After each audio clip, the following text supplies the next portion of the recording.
Bago tayo mag-umpisa mga chong, pakilike muna na itong video dahil malaking tulong na iyan sa ating munting channel. Wali namin nga ni Calvin Davis Abueva na gusto niyang maglaro para sa Barangay Ginebra sa finale ng kanyang basketball career sa PBA. Ayon pa sa naging panayan kay Calvin ni Rico May Hopper ay inamin ng forward ng Ginebra ang kanyang paboritong team nung siya ay bata pa. Kaya naman kung may pagkakataon ay gusto niya makapaglaro sa Gene Kings sa finale ng kanyang basketball career. Well, sa pambalita punta naman tayo sa unrestricted free agent na si Maverick Misi na namimili ngayon sa pagitan ng Barangay Ginebra at San Miguel Beermen. Well, ayon pa sa mga insiders, ang San Miguel Beermen at Barangay Ginebra ang may mataas na offer para sa nasabing scorer. Kaya naman ito ang dalawang teams na pinagpipilian ngayon ni Maverick Misi. Dagdag pa naman insiders, kinukonsidera rin ni Misi ang sari-saring offers sa labas ng bansa.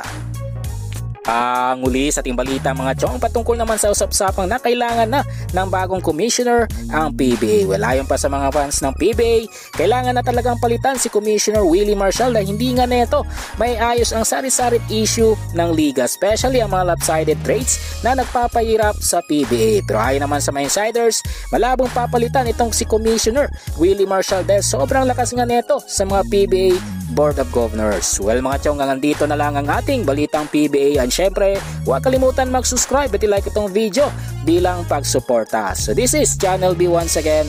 I'm out.